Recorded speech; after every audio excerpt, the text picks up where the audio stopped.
In these five weeks, ano yung good and bad news that you've come across? I've heard a lot about it.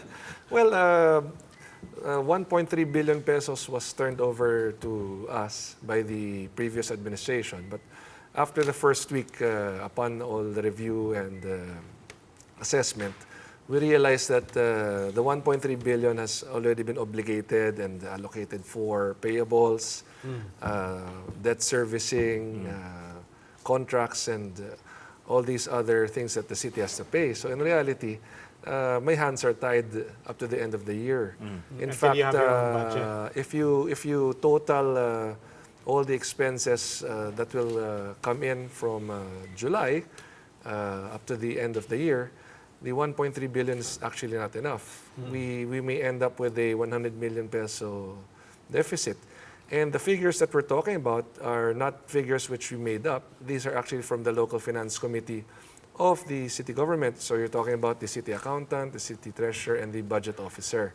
So these are actual figures from the city government. So your hands are tied, as you said, with the money that is there. Yes. But no worse horror stories naman na ganyan. Wala na, everything's accounted for naman? Or, I mean, on the other side of it, is there money that should be there that's not there?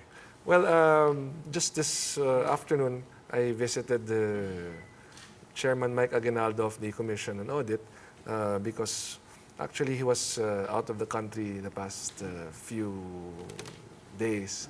So it's the first time I was able to actually speak with him because at the start of my term, I requested the Commission on Audit to review the finances of San Juan, simply for us to know how much do we really have, are all the assets still intact, is our cash on hand really what it's supposed to be?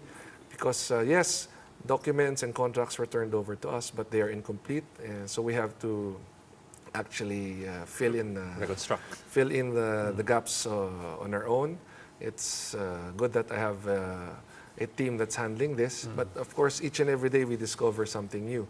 So I believe that the COA is the best.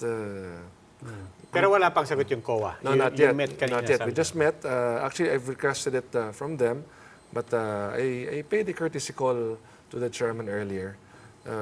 For us to really know how much do we really have, because it would be unfair for people to think that we actually have 1.3 billion pesos when in fact more than this has been allocated for and obligated for payables. Yeah, but for example, you mentioned, some reports, some documents were incomplete.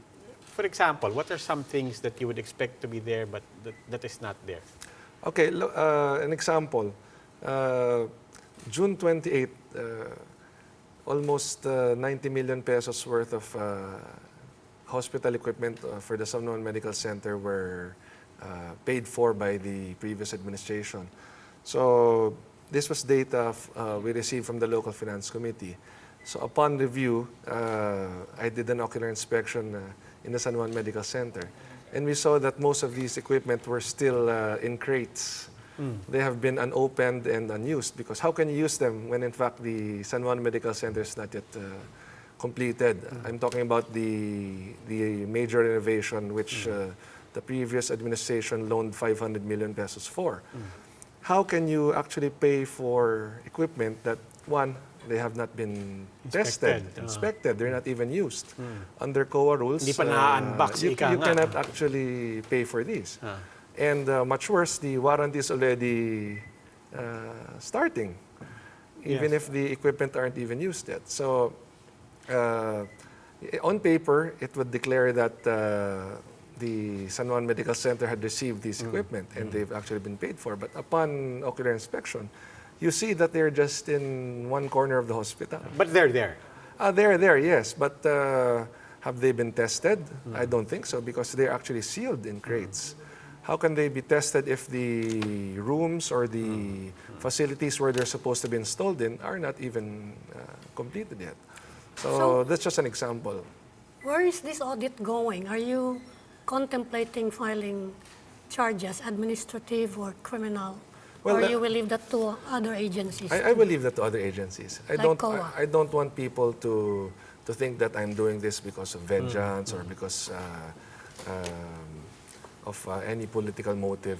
All I want is to be transparent. I just want people to know, even I would like to know how much does San Juan really have?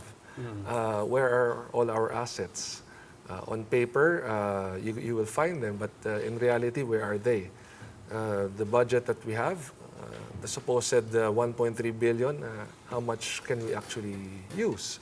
So also, items that can be bidded out for the year actually have been bidded out. So I cannot even bid out anything. I was hoping that they would only bid out up to June 30 Hindi because... pwedeng rebid yun. Kasi naibid na nila eh.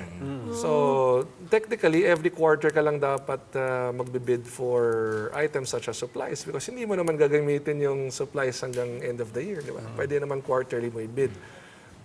Pero yung naabutan namin sa San Juan, lahat ng pwedeng ibid ay binid out na hanggang katapusan ng taon.